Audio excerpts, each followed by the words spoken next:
In the vast timeline of human history, there are certain years that stand out, not for their moments of triumph, but for their devastating impact on humanity. One of those years is 536, a year often cited by historians as one of the worst to be alive. When you think of disastrous years in history, names like 1914, 1941, or even 1347 might come to mind, but 536 stands out as the year when a series of catastrophic events began, one after another, fundamentally altering the course of civilizations. The world entered a period of extreme instability that would take centuries to recover from. But why is 536 considered so particularly disastrous? What happened that year to earn it such a dark place in history? To understand the significance of 536, we must first examine the global events that contributed to this year being the beginning of a multi-decade crisis.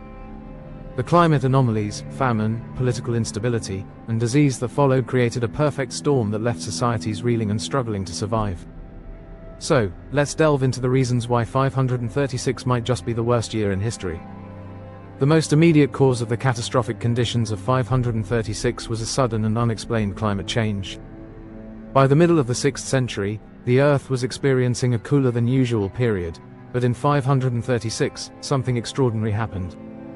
A massive volcanic eruption, likely in the region of Iceland or possibly somewhere in the Pacific, sent an enormous amount of ash and sulfuric aerosols into the atmosphere. The impact of this eruption was profound, with widespread consequences for the entire planet. For the inhabitants of the time, this volcanic eruption was catastrophic, though they likely had no idea about the global implications of the eruption. The ash and particles in the air created a haze that blocked sunlight across much of the northern hemisphere. The sky reportedly took on a strange, dim, and reddish hue, which led to the phenomenon referred to as the year without a summer. The effects of this event were far-reaching. Without sunlight, temperatures around the world plummeted. The cooling was so intense that it would last for several years. According to historical records, Europe, the Middle East, and parts of Asia experienced unusually cold temperatures that devastated agricultural production. In the Mediterranean, summer temperatures were so low that crops failed, leading to a scarcity of food. A bad harvest meant people had less to eat, and in many places, entire crops withered due to the cold. This would begin a cascade of events, one after another, that led to widespread disaster. What followed in the wake of this climate crisis was a chain of events that led to widespread suffering on a scale that is hard to comprehend.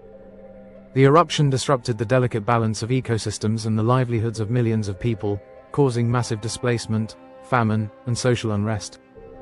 The cooling caused by the eruption in 536 didn't just result in bad weather for a single year. The disruptions to the climate were widespread and prolonged, continuing through 537 and into 538. By this time, it was evident that this was no temporary inconvenience. This volcanic winter caused massive crop failures across Europe, Asia, and the Middle East. The famine that followed was not just a localized issue, it affected large swaths of the population. People were already struggling to survive in an environment that had grown increasingly hostile.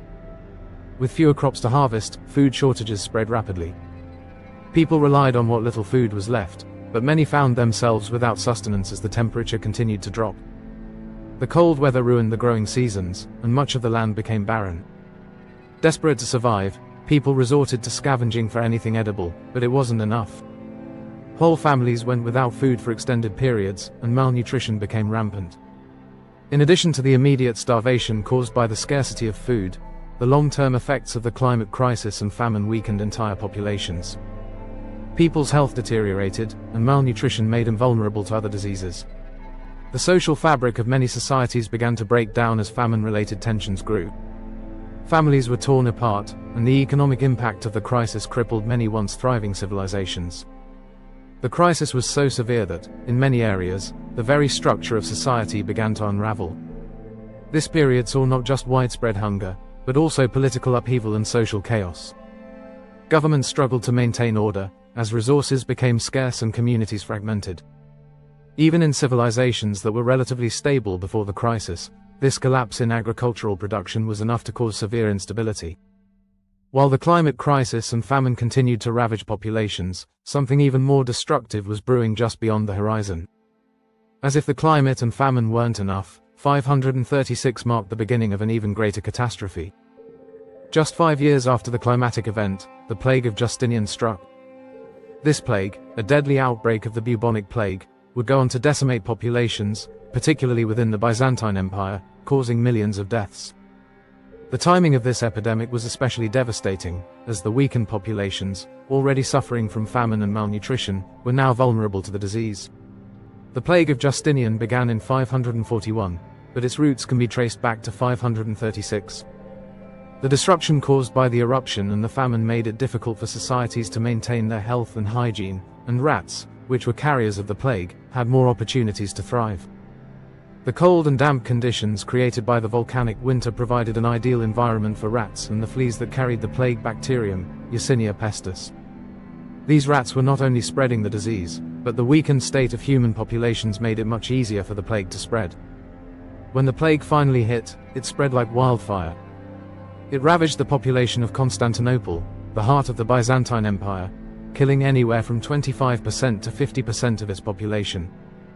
As the plague continued to spread across the Mediterranean and Europe, it led to a massive depopulation that disrupted both social and economic systems. Towns and cities were left abandoned, and entire regions were wiped out by the plague's deadly toll. Even after the initial outbreak, the disease would continue to reappear in waves, killing millions and continuing to devastate already struggling populations. What makes this situation even more tragic is that the people of the time were essentially caught in a cycle of misery.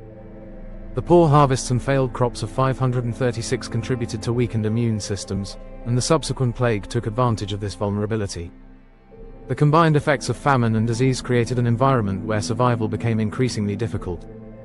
While the plague wreaked havoc on the population, it wasn't the only crisis. The political instability that followed was just as devastating.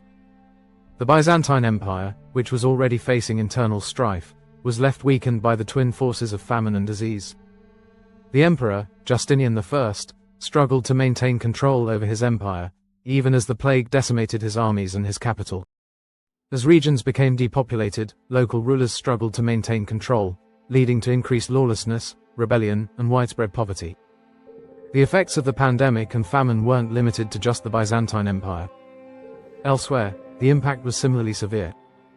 In China, the Liang dynasty, already weakened by internal political conflict, was further destabilized by the climate and the spread of disease. In the West, the collapse of the Western Roman Empire had already caused significant political fragmentation, and the aftershocks of 536 further deepened the instability. The crisis of 536 contributed to the decline of empires and civilizations across the globe. The year 536 and its aftermath created a ripple effect that was felt for centuries. Even after the immediate climate disruptions and famines began to subside, the long-term effects of the Plague of Justinian and the breakdown of social structures would be felt for generations. It took decades for populations to recover, and some regions never fully regained their former strength. The period after 536 marked the beginning of what historians now call the Dark Ages in Europe. The collapse of societies, combined with the loss of knowledge and the general disruption of everyday life, led to a prolonged period of stagnation.